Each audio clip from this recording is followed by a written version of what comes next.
स्थिर शांततेने या सगळ्या गोष्टी समजून घेणं महत्त्वाचं आहे. आपण आपल्या जीवनामध्ये सुद्धा प्रपंच करत असताना सुद्धा शांत चित्ताने जर केलात तर तुमचा प्रपंच व्यवस्थितपणे पार झाल्याशिवाय राहणार नाही. या गोष्टी आहेत त्या संयम, स्थिरता, शांतता आणि समाधान या सगळ्या भोवती ह्या गोष्टी फिरतात. आणि हे समजून घेण्यासाठी माणूस त्या पद्धतीने सावधानसुद्धा असणं गरजेचं आहे. आणि जर आपण सावधान नसेल तर आपल्याला या गोष्टी समजून येणार नाहीत. म्हणून प्रत्येक गुरुवारी आणि पौर्णिमेला आपण या ठिकाणी एकत्रित जमतो. जे चंचल मन असतं ते कुठंतरी स्थिर होण्यासाठी आपण नामस्मरण करतो. आणि नामस्मरणाच्या माध्यमातून जे आपलं भरकटलेलं मन आहे त्या माध्यमातून आपण एकाग्र करतो आणि अंतरंगामध्ये आपण जाण्याचा प्रयत्न करत असतो. आणि ज्यावेळेस आपण अंतरंगामध्ये जातो त्यावेळेस आपल्याला परमेश्वराचं दर्शन झाल्याशिवाय कदापि राहत नाही. म्हणून जे गढूळ पाणी आहे ते गढूळ पाणी ज्या वेळेस स्थिर होईल त्यावेळेस त्याला पाण्याचा तळ दिसत असतो. त्याच पद्धतीने आपलं सुद्धा मन आहे. हे मन आपल्या अनेक विचारांनी गढूळ झालेलं असतं. मन अनेक प्रकारे गढूळ झालेलं असतं. अनेक विचार असतात, अनेक दृश्य असतात, अपेक्षा असतात. त्या सगळ्या अपेक्षा ह्या सगळ्या माध्यमातून मन विचलित झालेलं असतं, चंचल झालेलं असतं. आणि त्याला कुठंतरी स्थिर करण्यासाठी त्याला आपल्याला नारायणपूरला येण्याची आवश्यकता आहे. आणि नारायणपूरला आल्यानंतर ज्या वेळेस आपण दत्त महाराजांच्या समोर बसतो, त्यांचं नामस्मरण करू, एकाग्र चित्त करतो, त्यावेळेस ते मन कुठंतरी स्थिर होत असतं. आणि स्थिर झाल्यानंतर आपण जे ज्ञान घेतो ते ज्ञान आपल्याला आयुष्यभरासाठी पुरत असतं. आणि ते ज्ञान आपल्याला ज्या वेळेस पुरतं, समजून घेतो, त्यावेळेस आपण आपल्यामध्ये बदल करायला सुरुवात करतो. आणि ज्यावेळेस आपण बदल करायला सुरुवात करतो त्यावेळेस आपल्यामध्ये बदल होत असतो. आणि ज्यावेळेस बदल होतो त्यावेळेस आपल्यामध्ये चांगल्या ऊर्जा तयार व्हायला सुरुवात होतात. आणि जे वाईट विचार असतात, जे वाईट विचार जे असतात तर या माध्यमातून हळूहळू ते कमी होऊन चांगले विचार आपल्यामध्ये यायला लागतात. आणि ज्यावेळेस चांगले विचार यायला लागतात त्यावेळेस आपल्याला माणसाच्या जन्माला आल्याचं सार्थक आणि समाधान प्राप्त होत असतं. हा महत्त्वाचा भाग आहे. म्हणून या सगळ्या गोष्टी समजून घेणं गरजेचं आहे की आपल्या मनाला पहिलं शांत करणं महत्त्वाचं आहे. कितीही प्रपंचामध्ये कितीही अडचणी आल्या, कितीही दुःख आले तरी डगमगून न जाता आपण सर्व पूर्ण विश्वास आणि पूर्ण श्रद्धा आपण दत्त महाराजांच्यावर, अण्णांच्यावर कायम ठेवलात म्हणजे तुमचं कुठल्याही अडचण आल्या तरी ते पार झाल्याशिवाय कदापि राहणार नाही. म्हणून या सगळ्या गोष्टी समजून घ्यायच्यात. आणि ज्या वेळेस आपण दत्त महाराजांची, सद्गुरूंची सेवा करताल त्यावेळेस आपल्याला अनेक अडचणी येणार आहेत. आणि अनेक अडचणी येणार आहेत. आपल्याला लोक बोलणार आहेत की बाबा तुम्ही नारायणपूरला जाता, मग ह्या सगळ्या गोष्टी, ह्या सगळ्या अनेक प्रकारे आपल्याला बोलणार आहेत. लोक आपल्याला बोलणार आहेत. परंतु आपण त्या बोलण्याकडे कदापि लक्ष देऊ नये. आपल्याला माहिती आहे आपण नारायणपूरला जातोय, आपल्याला माहिती आहे की नारायणपूरमध्ये काय आहे, नारायणपूरमध्ये गेल्यानंतर आपल्याला कशा पद्धतीने आनंद मिळतो, कशा पद्धतीने समाधान मिळतो हे त्या व्यक्तींना माहिती नसतं. जे आपल्याला बोल लावतात त्या व्यक्तींना माहिती नसतं. कारण की ते बोलायचं म्हणून बोलत असतात परंतु त्यांना वस्तुस्थिती माहिती नसते. आपल्याला वस्तुस्थिती माहिती असते. म्हणून आपण त्यांच्या बोलण्याकडे न लक्ष देता आपण आपलं काम व्यवस्थितपणे पार पाडलं की आपल्या जीवनाचा हेतू आपल्याला साध्य केल्याशिवाय राहता येत नाही. म्हणून बोलणारा बोलतच राहणार आहे, आपलं आपण काम करत राहायचंय. या सगळ्या गोष्टी चालतच आलेल्या आहेत. संतांना अनेक प्रकारचे यातना झालेत, अनेक प्रकारचे कष्ट झालेत, पण त्यांनी त्यांचं कार्य थांबवलेलं नाही. कारण की समाज जो करतो त्याला बोलतो, लोक जो करतो त्याला बोलतो, अशाही पद्धतीचे लोक असतात. म्हणून आपण त्यांच्याकडे न लक्ष देता आपला हेतू काय आहे, आपला हेतू साध्य कशा पद्धतीने करता येईल याकडे आपलं पूर्ण चित्त, पूर्ण एकाग्रता करून आपण ते चित्त एकाग्र करून आपण परमेश्वराच्या चरणावर ठेवणं गरजेचं आहे. आणि ज्यावेळेस परमेश्वराच्या चरणावर, सद्गुरूंच्या चरणावर आपण ज्या वेळेस आपलं सर्व एकाग्र मन करून त्यांच्या नामस्मरणामध्ये एकरूप होऊ, त्यावेळेस आपल्या जीवनाचा हेतू पूर्ण झाल्याशिवाय कदापि राहणार नाही. अशातला आता महत्त्वाचा भाग आहे. म्हणून मला एक छोटंसं उदाहरण सांगायचं आहे की आपल्याला जो माणूस करतो त्याला अनेक प्रकारे लोक बोलत असतात, परंतु जर ते लोकांचं ऐकत बसला तर तो स्वतःचं कसं नुकसान करून घेतो. त्यासाठी मला एक छोटंसं उदाहरण सांगायचं आहे. एका गावामध्ये एक बापलेक, उन्हाळ्याचे दिवस होते, एक बापलेक असतात आणि ते बापलेक घोडा विकण्यासाठी त्याला बाजारात घेऊन चाललेले असतात. उन्हाळ्याचे दिवस असतात आणि ते सर्वजण ते घोडा, त्यांच्याकडे घोडा असतो, तो घोडा विकण्यासाठी ते बाजारच्या दिशेने चालत असतात. तर चालता चालता चालता, उन्हाळ्याचे दिवस असतात म्हणून लोक साईडचे म्हणतात की एवढं तुम्ही कुठे चाललात? तर ते म्हणले आम्ही घोडा विकण्यासाठी चाललेलो आहोत. मग म्हणले एवढा मोठा घोडा असून त्या मुलाला कशाला चालवलं, त्याचे पाय भासतात की. असे लोक त्यांना बोलल्याबरोबर मग त्याने त्या मुलाला उचललं आणि घोड्यावर बसवलं. पुढं थोडं पुढं चालल्यानंतर परत लोक त्याला बोलले की बाबा तो मुलाला वर बसवले आणि स्वतः चालत सुटला, हे योग्य दिसत नाही. मग काय करतो, त्या मुलाला खाली उतरवतो आणि तो स्वतःवर घोड्यावर बसतो. अशा पद्धतीने ह्या सगळ्या गोष्टी पुढं चालत असतात. चालल्यानंतर थोड्या वेळाने गेल्यानंतर म्हणतात की बाबा ह्या सगळ्या गोष्टी आहेत की बाबा मुलाला चालवले आणि स्वतः घोड्यावर बसलो, ते काय योग्य आहे का? अशानंतर मग तो काय करतो, मुलाला सुद्धा घोड्यावर घेतो. काय करतो, तो बाप त्या मुलाला सुद्धा घोड्यावर बसवतो आणि पुढे चालत गेल्यानंतर काही लोक त्याला परत बोलतात, अरे तुम्ही एवढे मोठे दोघं जण त्या घोड्यावर बसलात, ते जगल का मरल घोडं? असं म्हटल्यानंतर ते दोघेही खाली उतरतात आणि दोघेही त्याला काय करतात, एक मोठा बांबू घेतात आणि बांबू घेऊन त्या दोघं पाय त्याचे बांधतात आणि त्याला उलट टांगून खांद्यावर घेऊन ते चालायला लागतात. चालता ते दमून जातात आणि एक पूल येतो. पुलावरून तो घोडा खाली पडतो. खाली पडल्यानंतर तो मरून जातो. घोडा मेल्यानंतर मग पुढे गेल्यानंतर सगळी लोक त्याला निंदा करू लागतात की बाबा घोडा खांद्यावर घेऊन तो पुढं चालला. आणि या सगळ्या गोष्टीमधून तो घोड्या पुढं पडतो, मरतो. यातून सारांश काय की साध्य काय केलं, तर घोडा विकायचा होता तर घोडा मेला. का तर प्रत्येकाचे विचार तो घेत बसला आणि तसं अनुकरण करत गेला आणि अनुकरण केल्यामुळे त्याला शेवटी त्याचं नुकसान सहन करावं लागलं. त्याच पद्धतीने समाजात सुद्धा अनेक प्रकारचे लोक हितचिंतक तुम्हाला बोलत राहणार आहेत. तुम्हाला अनेक प्रकारचं तुम्हाला बोलत राहणार की बाबा तुम्ही नारायणपूरला जाताय, नारायणपूरला काय मिळते, नारायणपूरला गेल्यानंतर तुम्हाला काय मिळते, नारायणपूरला गेल्यानंतर सगळं बंद करावं लागते, शाकाहार पाळावं लागतं, सगळ्या गोष्टी तुम्हाला करावं लागतं, तर ह्यातून साध्य काय होतंय तुमचं, हे सुद्धा लोक तुम्हाला बोलणार आहेत. म्हणून आपण समोरच्या व्यक्तींचं किती ऐकायचं नाही हे प्रत्येकाचं ठरवणं महत्त्वाचं आहे.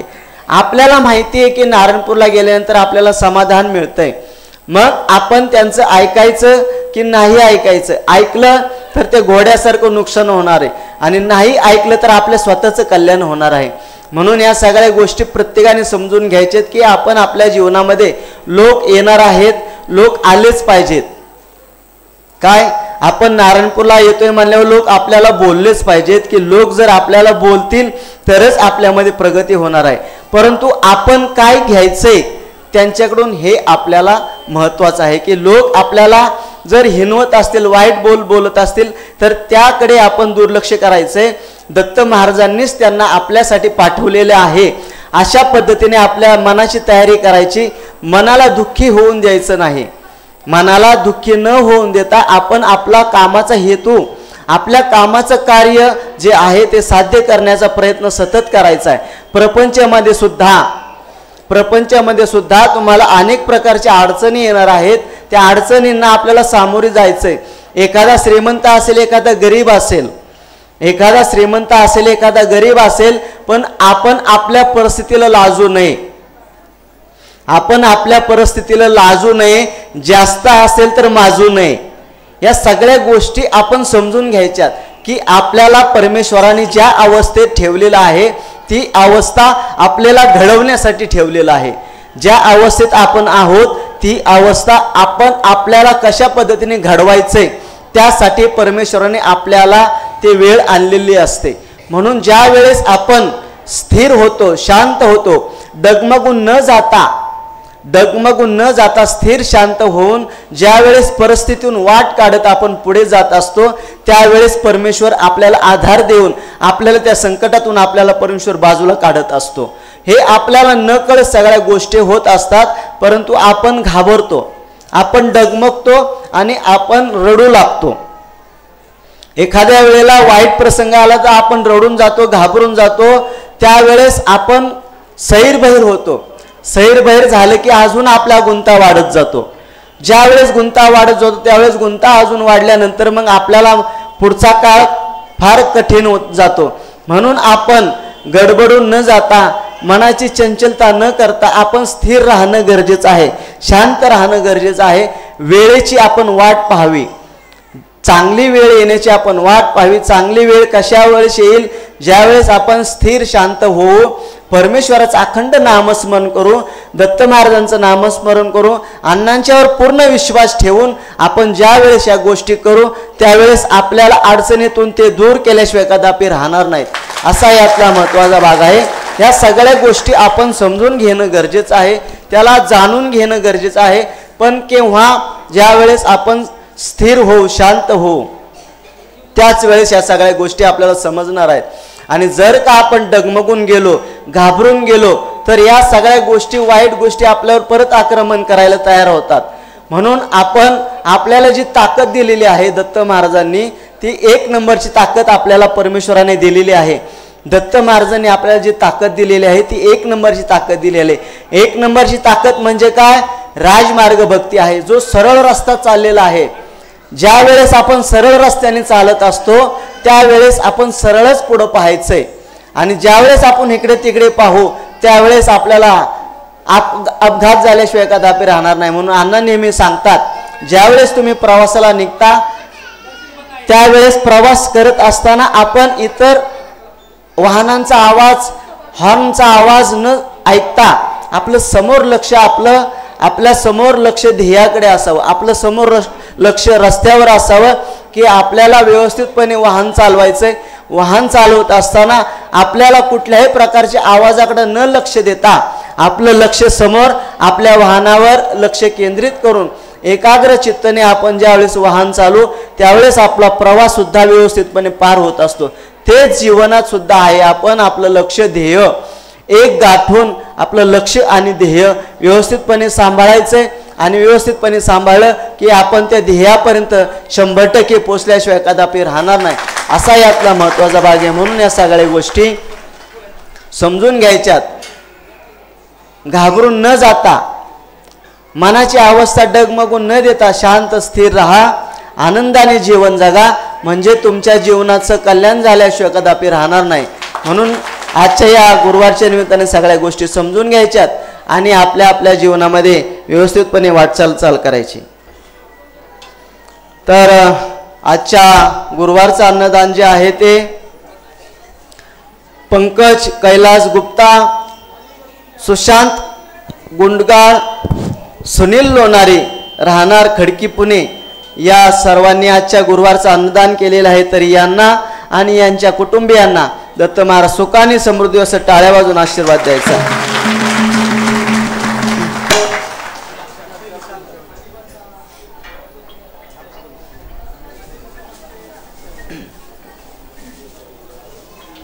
श्रीपाद गुरुदेव दत्त, श्रीपाद गुरुदेव दत्त, श्रीपाद गुरुदेव दत्त.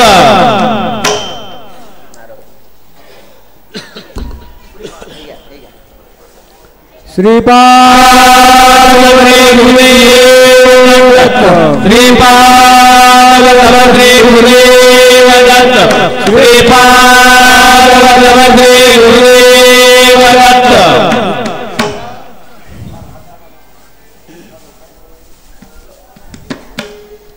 श्रीपाद श्री गुरुदेव दत्त श्रीपाद श्री गुरुदेव दत्त श्रीपाद श्री गुरुदेव दत्त इकडे बाळांनो इकडे या सगळे या श्रीपाद श्री गुरुदेव दत्त श्रीपाद श्री गुरुदेव दत्त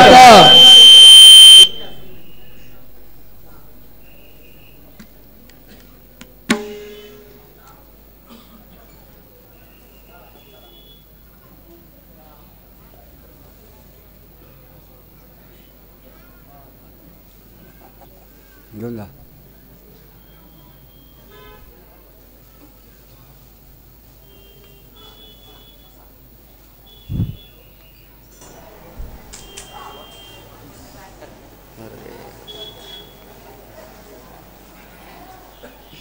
तरी आजच्या अन्नदात्यांना पुन्हा एकदा टाळ्या.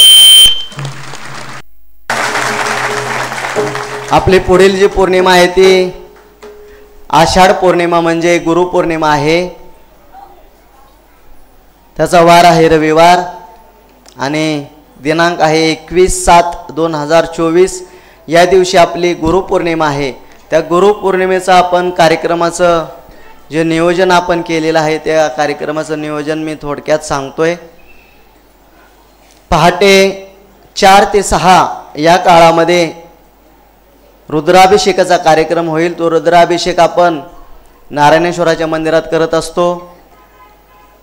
दोनही दत्त मंदिरामध्ये पुढचं मंदिर आणि मागचं मंदिर आणि औदुंबराच्या खाली ज्या पादुका आहेत त्या पादुकांना आपण रुद्राभिषेक करत असतो. त्याच वेळ सकाळी पहाटे 4 ते 6 नंतर सकाळी 8:30 ते 9 या काळामध्ये आपली पहिली आरती होईल.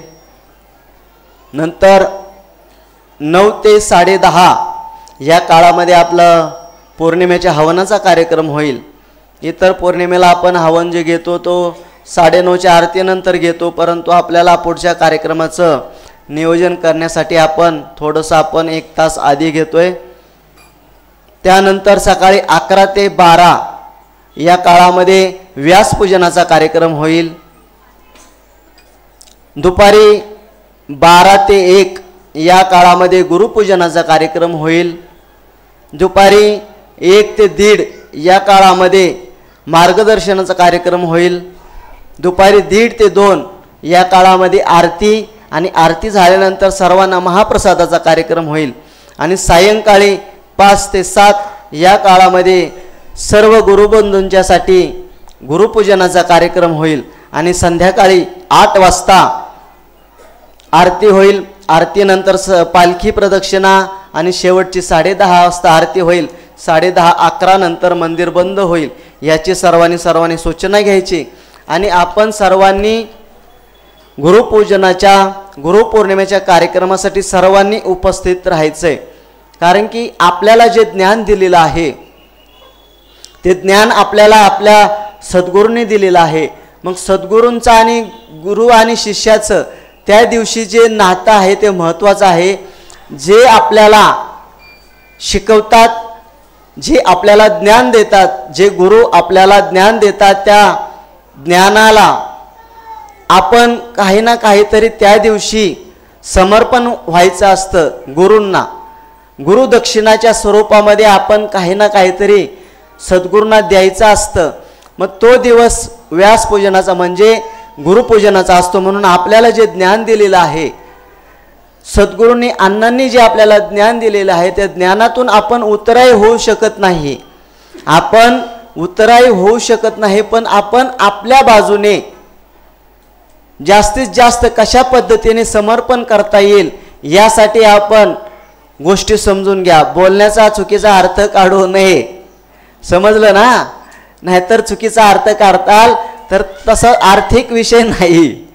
तर हा विषय आहे की आपल्याला जे ज्ञान दिलेलं आहे ते ज्ञान आपण आपल्या जीवनामध्ये किती उतरवले, ते ज्ञान आपण आपल्या जीवनामध्ये किती उतरवले, आपण चांगल्या गोष्टी किती आत्मसात केल्यात, वाईट गोष्टी किती त्याग केला, याचा आपण ताळमेळ कुठेतरी बसवायचा आहे. आणि ते ताळमेळ बसवण्यासाठी आपण त्या दिवशी कशा पद्धतीने वाईट गोष्टी सोडता येतील, चांगल्या गोष्टी कशा पद्धतीने घेऊन जाता येतील याचा आपण प्रयत्न करायचा आहे. आणि हेच अण्णांना अपेक्षित आहे की माझ्या पोरांनी माझ्या मुलांनी चांगलं व्हावं, चांगलं राहावं, चांगलं वागावं, हीच गुरुदक्षिणेची अपेक्षा सद्गुरूंना आहे.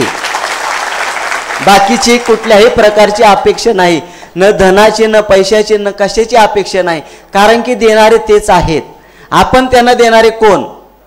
देणारे तेच आहेत. उलट आपण चांगलं वागून चांगलं राहून हे धन त्या परमेश्वराला अपेक्षित आहे. हे धन आपल्या सद्गुरूंना अपेक्षित आहे. आणि ते धन देण्यासाठी आपण तत्पर राहावं. ही तत्परता आपण प्रत्येकाने जर जोपासली तर आपली खरी गुरुपौर्णिमा झाल्याशिवाय कदापि राहणार नाही. म्हणून या सगळ्या गोष्टी आपण मनाच्या अंतःकरणापासून समजून घ्या. परमेश्वराला आपल्याकडून चांगल्या अपेक्षेची गरज आहे की आपण चांगलं राहावं, चांगलं वागावं. समाजामध्ये आपण नारायणपूरचे आहोत, ही एक वेगळी प्रतिमा प्रत्येकामध्ये उठावी, प्रत्येकामध्ये प्रत्येकाची प्रतिमा व्यवस्थित राहावी, गुणगान गावं, हीच अपेक्षा दत्त महाराजांची, अण्णांची आहे. आणि हीच आपल्याला गुरुदक्षिणा त्यांना द्यायची. म्हणून आपण सर्वांनी त्या गुरुदक्षिणेची तयारी करणं गरजेचं आहे. म्हणून या सगळ्या गोष्टी प्रत्येकाने समजून घ्यायच्यात. चुकीचा अर्थ काढू नये. चांगल्या गोष्टी चांगल्या पद्धतीने विचार करावा की ज्या वेळेस आपण नारायणपूरला येत असतो त्यावेळेस नारायणपूरला आल्यानंतर सद्गुरूंनी आपल्याला द्यायला शिकवले. आपल्याला ज्ञान काय दिले की जे तुझ्याजवळ आहे ते वाटलेस तर तुझ्याकडे भरपूर येणार आहे. जे आपल्याजवळ आहे ते वाटलं तर तुम्हाला भरपूर मिळणार आहे. पण काय वाटायचं हे सुद्धा महत्त्वाचा मुद्दा आहे. आपल्याला जे ज्ञान दिलेलं आहे की इतरांच्यावर आपण परोपकार करणं नारायणपूरला आल्यानंतर शिकवलेलं आहे. जो रंजलेला आहे, गांजलेला आहे, दुःखित आहे, पीडित आहे, त्याला कशा पद्धतीने सहायता करता येईल, त्याला कशा पद्धतीने सहकार्य करता येईल, हे अण्णांनी आपल्याला ज्ञान दिलेलं आहे. हे ज्ञान आपण आपल्या पद्धतीने प्रत्येकाला वाटायचे. जो गरजू आहे त्या गरजूला आपण जर चांगलं ज्ञान दिलं, चांगलं ज्ञान जर देऊन जो नारायणपूरला आला आणि त्याच्या जीवनामध्ये जर त्याचं कल्याण झालं तर हे आपल्या सगळ्या गोष्टी ज्ञान देत असतो. आणि हे ज्ञान आपण ज्यावेळेस देऊ, ज्यावेळेस समोरच्याचं चांगलं होतं त्यावेळेस त्याचं चांगलं झाल्यानंतर आपलं सुद्धा 100% चांगलं झाल्याशिवाय कदापि राहत नसतं. हा महत्त्वाचा मुद्दा. ह्या सगळ्या गोष्टी आपण समजून घ्यायच्यात आणि आपल्या जीवनामध्ये चांगल्या पद्धतीने राहायचे, चांगल्या पद्धतीने वागायचे. ज्यावेळेस चांगल्या पद्धतीने राहू, चांगल्या पद्धतीने वागू, त्यावेळेस दत्त महाराजांचा कृपाआशीर्वाद आणि अण्णांचा कृपाआशीर्वाद आपल्यावर सदैव राहिल्याशिवाय कदापि राहणार नाही. या गोष्टी आपण समजून घ्यायच्यात. या गोष्टी समजून घ्या. गुरुपौर्णिमेची सर्वांनी तयारी करायची. सर्वांना जास्तीत जास्त भाविक कसे येतील याच्यासाठी आपण सर्वांनी अट्टास करायचा प्रयत्न करायच्यात.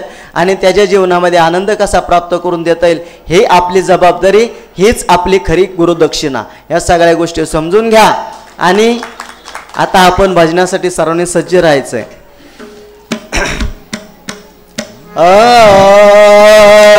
गोपाला गोपाला देवकी नंदन गोपाला, गोपाला गोपाला देवकी नंदन गोपाला, गोपाला गोपाला देवकी नंदन गोपाला, गोपाला गोपाला देवकी नंदन गोपाला, देवकी नंदन गोपाला, देवकी नंदन गोपाला, देवकी नंदन गोपाला, देवकी नंदन गोपाला, गोपाला गोपाला देवकी नंदन गोपाला, गोपाला गोपाला देवकी नंदन गोपाला, गोपाला गोपाला देवकी नंदन गोपाला, गोपाला गोपाला देवकी नंदन गोपाला, देवकी नंदन गोपाला, देवकी नंदन गोपाला, देवकी नंदन गोपाला, देवकी नंदन गोपाला, गोपाला गोपाला देवकी नंदन गोपाला, गोपाला गोपाला देवकी नंदन गोपाला, गोपाला गोपाला देवकी नंदन गोपाला, गोपाला गोपाला देवकी नंदन गोपाला देवकी नंदन गोपाला देवकी नंदन गोपाला देवकी नंदन गोपाला देवकी नंदन गोपाला गोपाला गोपाला देवकी नंदन गोपाला गोपाला गोपाला देवकी नंदन गोपाला गोपाला गोपाला देवकी नंदन गोपाला गोपाला गोपाला देवकी नंदन गोपाला राधा राधा कृष्ण राधा राधा राधा कृष्ण राधा राधा राधा कृष्ण राधा राधा राधा कृष्ण राधा राधा कृष्ण राधा राधा कृष्ण राधा राधा कृष्ण राधा राधा कृष्ण राधा राधा राधा कृष्ण राधा राधा राधा कृष्ण राधा राधा राधा कृष्ण राधा राधा राधा कृष्ण राधा राधा कृष्ण राधा राधा कृष्ण राधा राधा कृष्ण राधा राधा कृष्ण राधा राधा राधा कृष्ण राधा राधा राधा कृष्ण राधा राधा राधा कृष्ण राधा राधा कृष्ण राधा राधा कृष्ण राधा राधा कृष्ण राधा राधा कृष्ण राधा राधा कृष्ण राधा राधा राधा कृष्ण राधा राधा राधा कृष्ण राधा राधा राधा कृष्ण राधा राधा राधा कृष्ण राधा राधा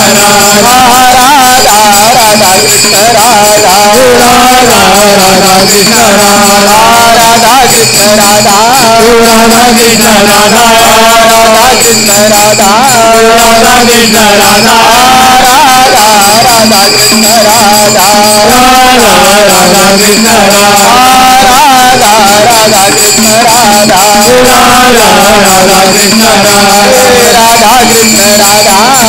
कृष्ण राधा राधा कृष्ण राधा राधा कृष्ण राधा राधा कृष्ण राधा राधा राधा कृष्ण राधा राधा राधा कृष्ण राधा राधा राधा कृष्ण राधा राधा राधा कृष्ण राधा आता माऊलींचं भजन घेऊ. सर्व संत मेळा पंढरपूरच्या दिशेने जवळ चाललेले आहेत. सर्व आनंदामध्ये समाधानामध्ये वारीचा आनंद घेत आहेत. ते चालून वारीचा आनंद घेत आहेत. आपण बसून आनंद घेऊयात, नाही का?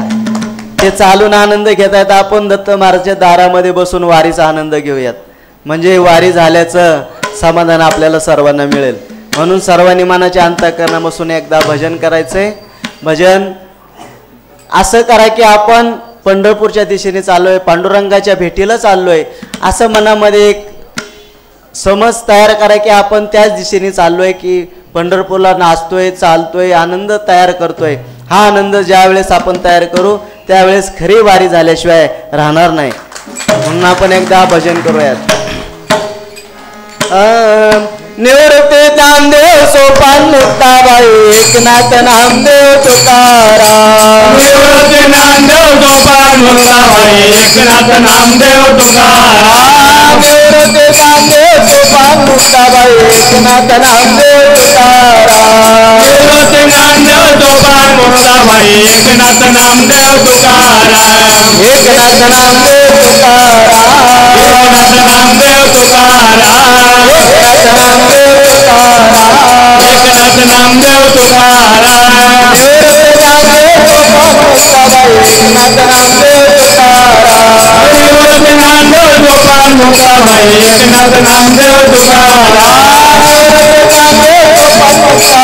एकनाथ नामदेव तुकाराम. निवृत्ती नामदेव सोपान मुक्ताबाई एकनाथ नामदेव तुकाराम. एकनाथ नामदेव तुकाराम. एकनाथ नामदेव तुकाराम. एकनाथ नामदेव तुकाराम. निवृत्ती नामदेव सोपान मुक्ताबाई एकनाथ नामदेव तुकाराम. निवृत्ती नामदेव सोपान मुक्ताबाई एकनाथ नामदेव तुकाराम.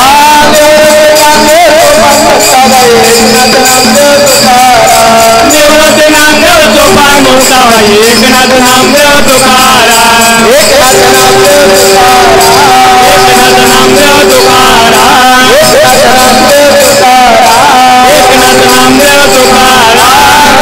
एकनाथ नामदेव तुकाराम एकनाथ नामदेव तुकाराम एकनाथ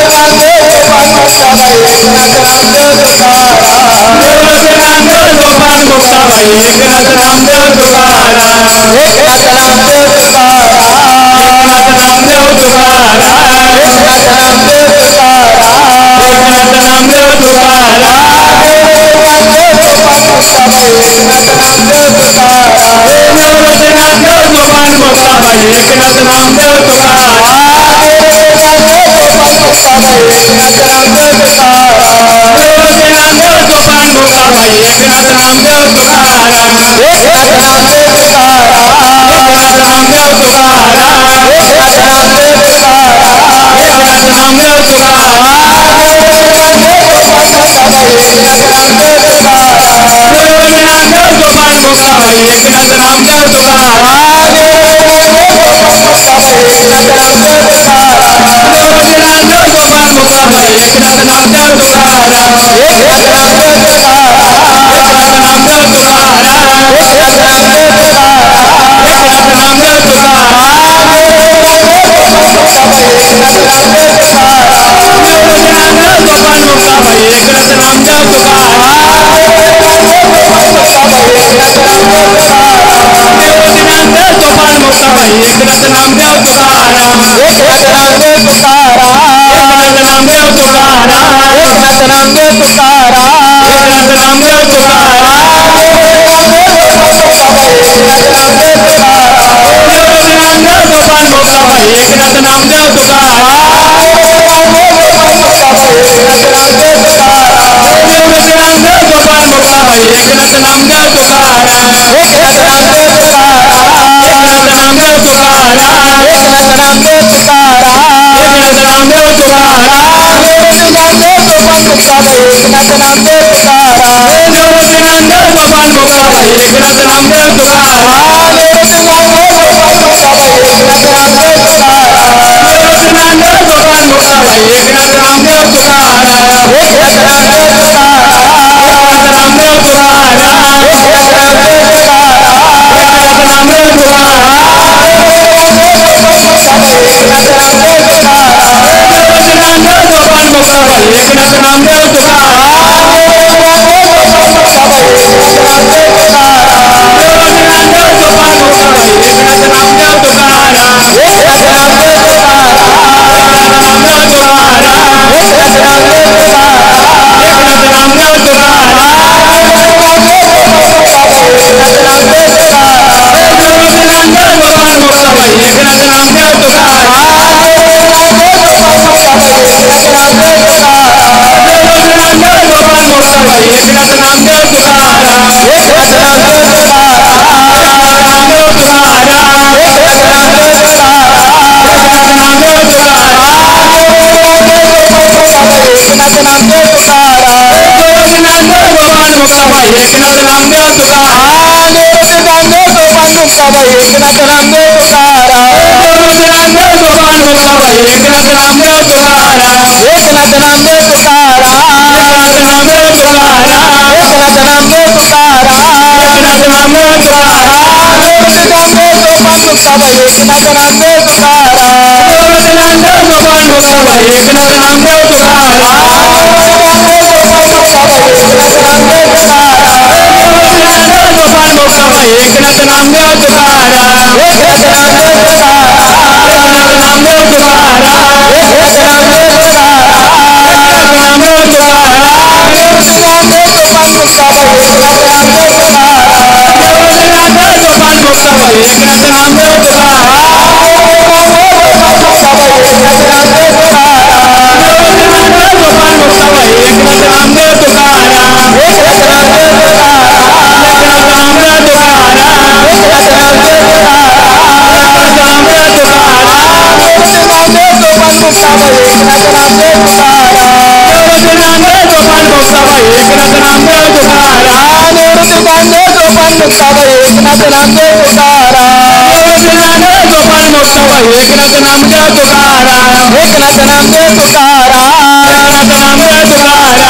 एकनाथ नामदेव तुकाराम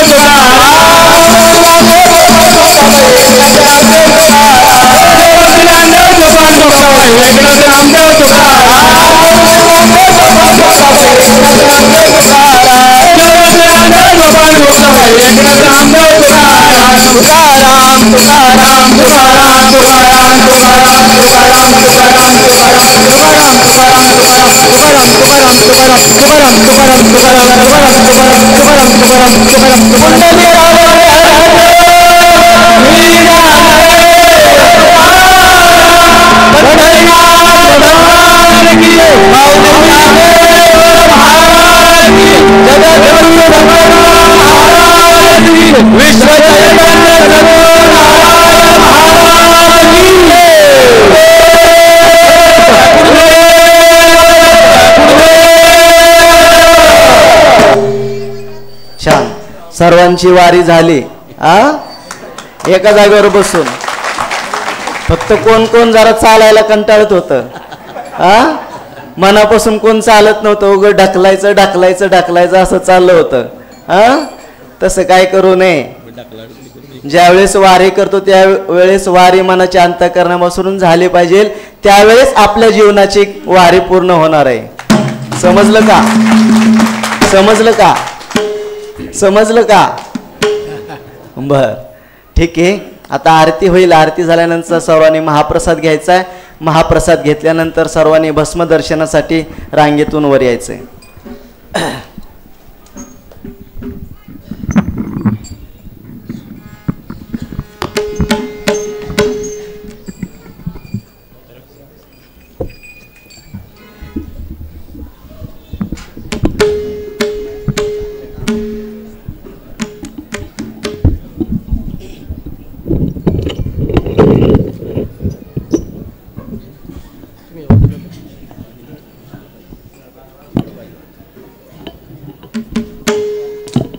थोडा वर घे.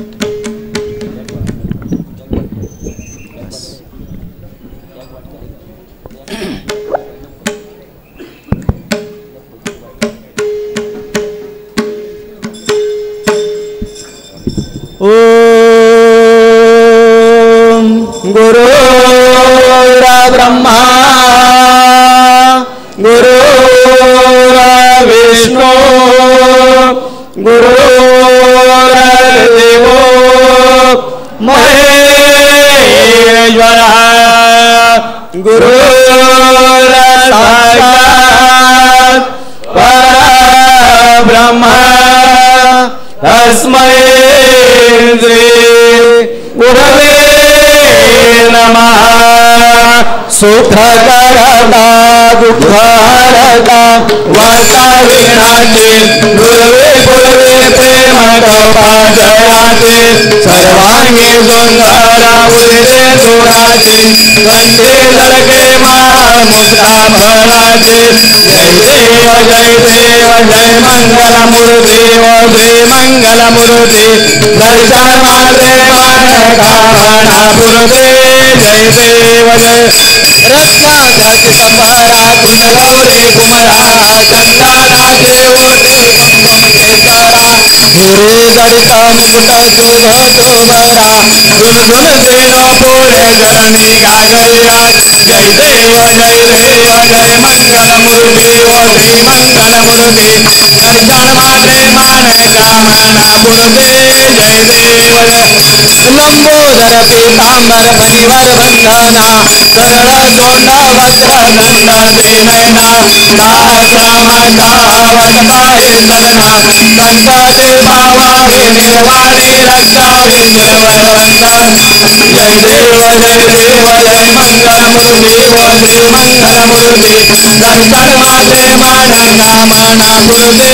जय देव युगे अष्टावेश विश्वारे उमा वामांगे रघुवारे कुंडाले का भेटे परब्रह्मारे चरणे वाहे माऊंदरी जागा जय देव जय पांडुरंगा रखुमाई वल्लभा राहिता वल्लभा वेदो लगा जय देव तुळशी माळा गळा करते उंचाते साचे ते तांबर कस्तुरी बल्लाते देवा जोरावानी भेटे भेटे गरुड हनुमंत पुढे उभे राहते जय देव जय पांडुरंगा रखुमाई वल्लभा राहिता वल्लभा वेदो लगा जय देव धन्य वेणुनाद अनुक्षेत्र पाळा सुवर्णाचे कमळे वनमाला गळा राये रघुमाबाई राणी राजगडा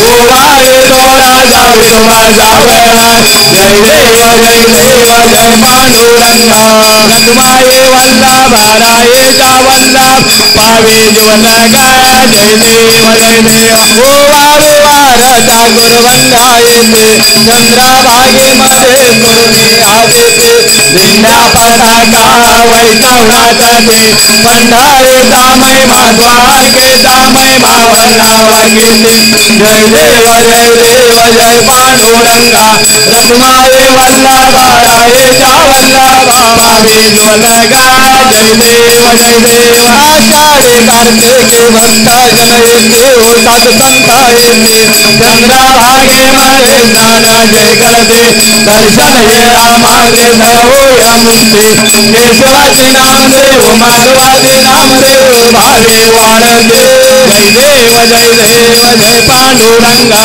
रखुमाई वल्लभा रायेचा वल्लभ पावे ज्वलगा जय देव नवथवते विक्राळ ब्रह्मांडे माळा वेदे कंठकाळा त्रिनेत्रे ज्वाळा लावण्य सुंदर मस्तके बाळा ते गोळ्याचा निर्मळ वाहे ज्वलोला जय देव जय श्री शंकराव स्वामी शंकरा बाळ देव वाळू भाव देव वाळू तुलंगन पुरगौडा जय देव कर्पूर गौडा भोळा नैने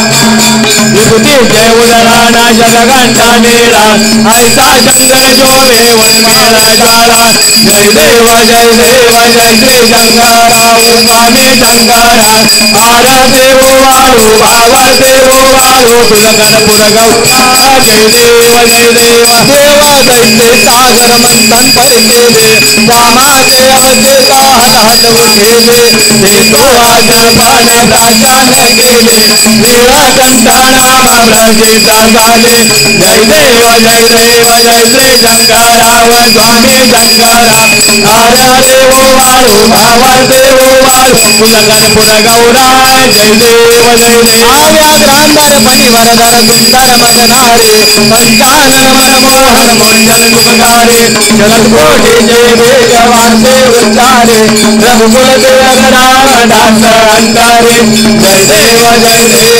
श्री शंकराव स्वामी शंकरा आर देव वाळू भाव देव वाळू तुलगन पुरगौडा जय देव दुर्गे दुर्गत भारे तुझविन संसारे अनाथनाथे अंधे करुणावेतारे वारे वारे जन्म मरणाचे वारे हारे पडलो आता संकट निवारे जय देव महिमा रघुवने गुरुवारी ज्वर वरदे तारक संजीवने जय देव मातृभुवनी भुवन पाहता तुझे नाही सारे श्रमले परंतु न बोले काहे आहे आग्रता बदलो प्रवाहे ते तो भक्ता लागे पावत लवलाहे जय देव महिमा रघुवने गुरुवारी ज्वर वरदे तारक संजीवने जय देव अप्रसन्न वदने प्रसन्न होते निजदाता वेटापासून थोडे थोडे भौपाता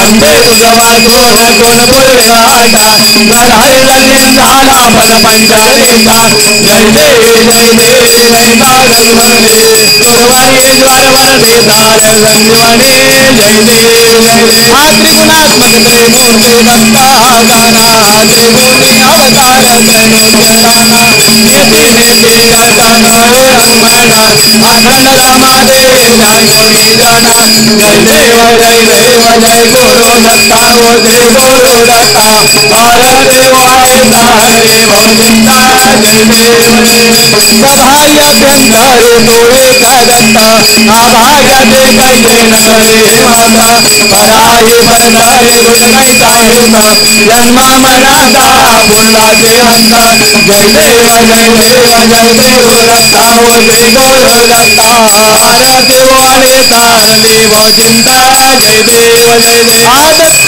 येऊनी आवडे टाकले सत्तावे न मन परिपाद केला प्रसन्न होऊन आशीर्वाद दिला जन्मा मनाता फेरा चुकविला जय देव जय देव जय गुरु दत्ता श्री गुरु दत्ता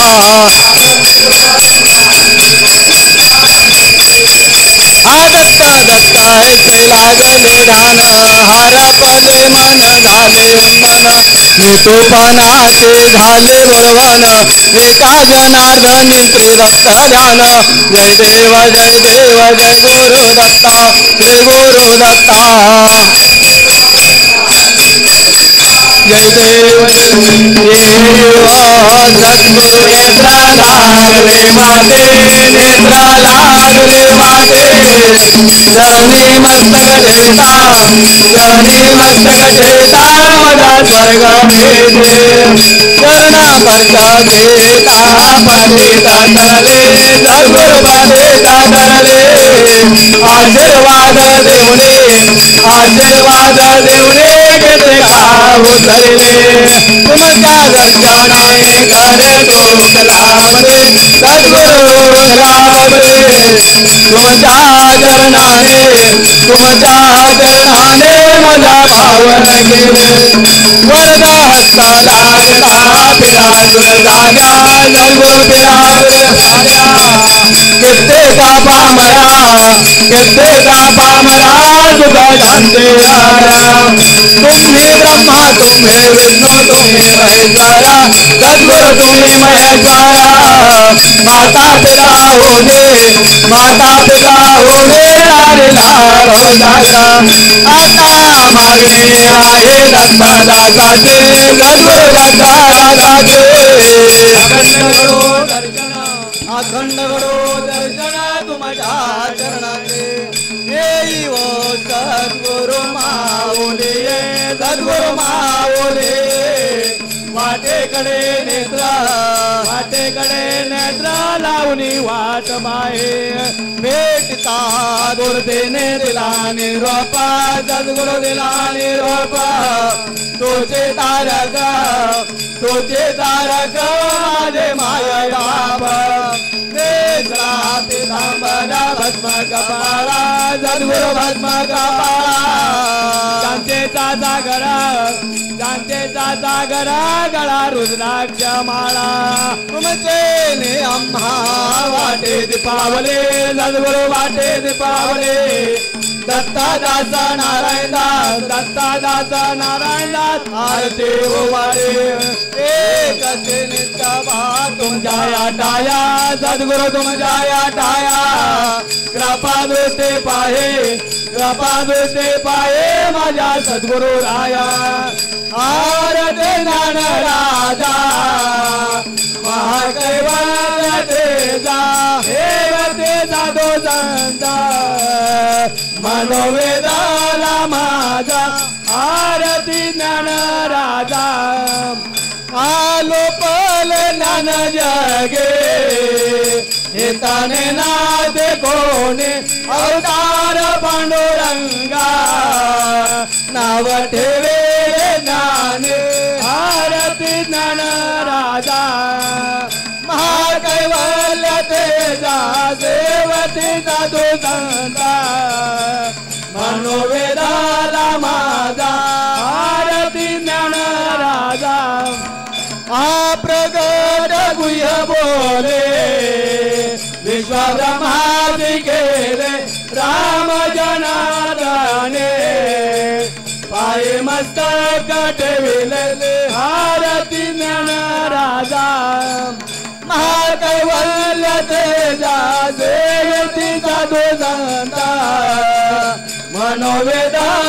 माता आरती ज्ञान राजा आरती तुकारामा स्वामी सद्गुरु धामा सच्चिदानंद मूर्ती पायता करे आम्हा आरती तुकारामा राघव सागरात पाषाण तारेल कैसे दुवाचे उदका भंगार केले आरती तुकारामा स्वामी सद्गुरु धामा सच्चिदानंद मूर्ती पायता करे आम्हा आरती तुकारामा तुकया तुलने से ब्रह्मा तुकाचे आले मनोन रामेश्वरा चरणे मस्तक ठेवले आरती तुकारामा स्वामी सद्गुरु धामा सच्चिदानंद मूर्ती पायता करे आम्हा आरती तुकारामा जय जय अप्पा माऊले कर कृपेचे सावले आरती ओवाळे तो कथावे पदक मले जय जय अप्पा माऊले आवा मनाने दिले कोटे तुमचे आराध केळते विठ्ठल जमा मोरते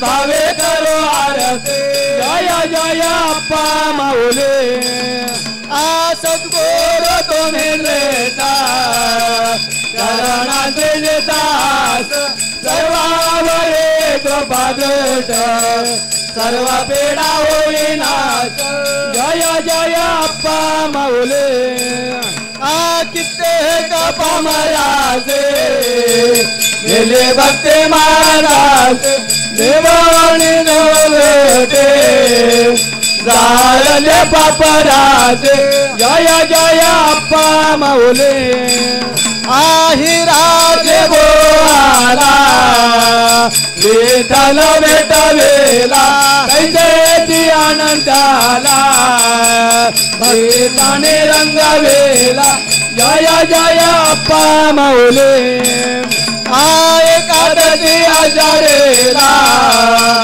पाये वारे पंढरेला संगेश मेळा भक्ती मला फुलवेला जय जय अप्पा माऊले ऐसे गुण तव गाता मते न पोरे आता कृपा देवे नारायणाता सद्गुरु अमरता जय जय अप्पा माऊले करे कृपेचे सावले आरती ओवाळे तो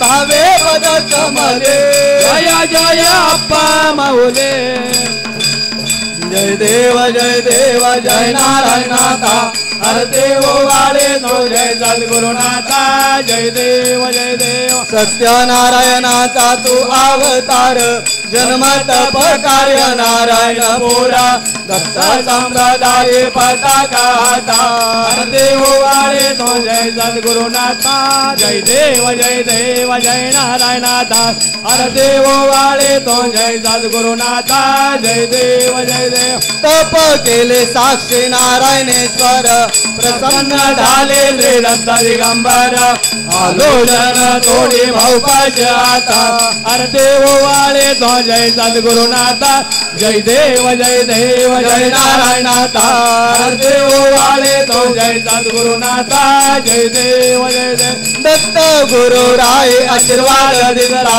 देव निर्देश दे तुझ दोष वेला पीडाहार तू भक्तांचा दाता हर देव वाले तो जय सद्गुरुनाथा जय देव जय नारायणाथा हर देव वाले तो जय सद्गुरुनाथा जय देव सद्गुरु सर्वांचा शोभतो खरा अप्पा माऊलीचा आशीर्वाद पुरा तुझ दुःखारा नमतो मी आता आरते ओवाळे तो जय सद्गुरुनाथ जय देव जय नारायणाता आरते ओवाळे तो जय सद्गुरुनाथा जय देव जय तर गुरुवारे दर पौर्णिमेला दत्त भक्तांचा जमतो मेळा अज्ञानी बाळांना सांभाळे आता आरते ओवाळे तो जय सद्गुरुनाथा जय देव जय नारायणाता आरते ओवाळे तो जय सद्गुरुनाथा जय देव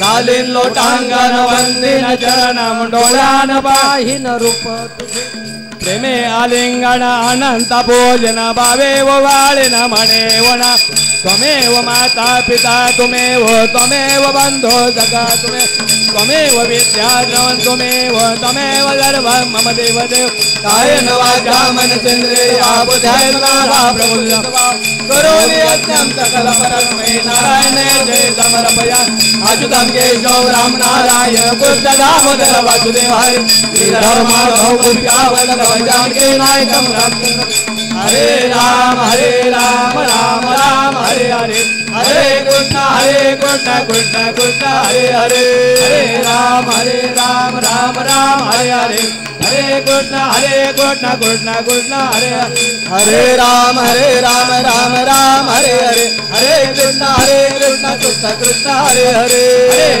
हरे राम राम हरे हरे हरे कृष्ण कृष्ण कृष्ण हरे हरे राम राम हरे हरे हरे कृष्ण कृष्ण कृष्ण हरे हरे राम राम हरे हरे कृष्ण कृष्ण कृष्ण हरे हरे राम राम हरे हरे कृष्ण कृष्ण जय जय गुरुदेव दत्तात्रेय अनुदय सोदा जय गुरुदेव दत्तात्रेय अनुदय सोदा जय गुरुदेव दत्तात्रेय अनुदय सोदा जय गुरुदेव दत्तात्रेय अनुदय सोदा आत्रेय अनुदय सोदा आत्रेय अनुदय सोदा आत्रेय अनुदय सोदा आत्रेय अनुदय सोदा जय गुरुदेव दत्तात्रेय अनुदय सोदा जय गुरुदेव दत्तात्रेय अनुदय सोदा जय गुरुदेव दत्तात्रेय अनुदय सोदा जय गुरुदेव दत्तात्रेय अनुदय सोदा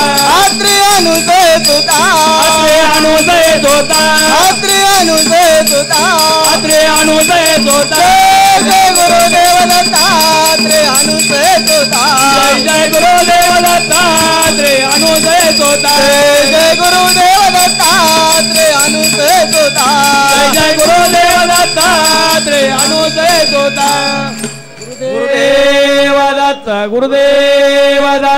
गुरुदेव दत्त स्वामी नरसिंह सरस्वती महाराज की जय अवधूत चिंतन श्री गुरुदेव दत्त श्रीपाद वल्लभ श्री गुरुदेव दत्त सद्गुरु अप्पा माऊली महाराज की सद्गुरु नारायण महाराज की जय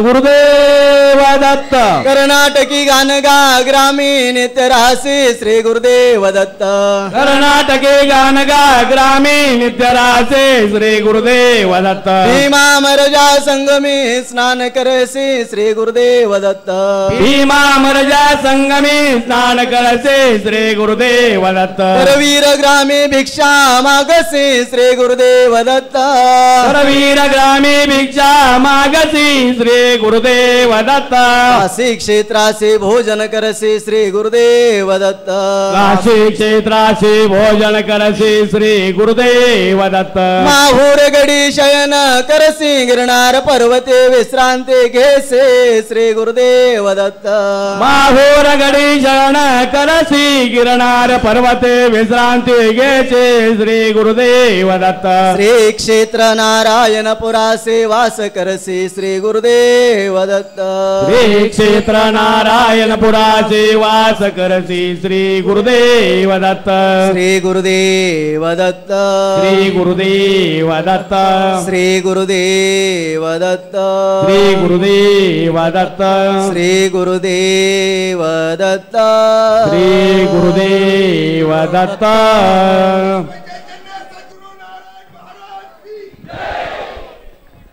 हॅलो भोसले साहेब.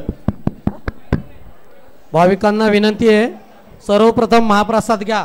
महाप्रसाद घेतल्यानंतर मंदिराच्या पाठीमागे महिलांचे वेगळे आणि पुरुषांचे वेगळे अशी वेगवेगळ्या दर्शनाच्या 2 लाईन आहेत. फक्त 5 मिनिटांमध्ये दर्शन होत आहे. भाविकांना विनंती आहे, सर्वप्रथम महाप्रसाद घ्या. महाप्रसाद घेतल्यानंतर मंदिराच्या पाठीमागे महिलांचे वेगळे आणि पुरुषांचे वेगळे अशा वेगवेगळ्या दर्शनाच्या 2 लाईन आहेत. फक्त 5 मिनिटांमध्ये दर्शन होत आहे. चला, ज्या भाविकांना भस्म दर्शन घ्यायचे अशा भाविकांना विनंती, सर्वप्रथम महाप्रसाद घ्या. महाप्रसाद घेतल्यानंतर मंदिराच्या पाठीमागे महिलांचे वेगळे आणि पुरुषांचे वेगळे अशा वेगवेगळ्या दर्शनाच्या 2 लाईन आहेत. फक्त 5 मिनिटांमध्ये दर्शन होत आहे. चला चला बरोबर, चला चला पुढे. ज्या भाविकांना भस्म दर्शन घ्यायचे अशा भाविकांना विनंती, सर्वप्रथम महाप्रसाद घ्या. महाप्रसाद घेतल्यानंतर मंदिराच्या पाठीमागे महिलांचे वेगळे आणि पुरुषांचे वेगळी अशा वेगवेगळ्या दर्शनाच्या 2 लाईन आहेत.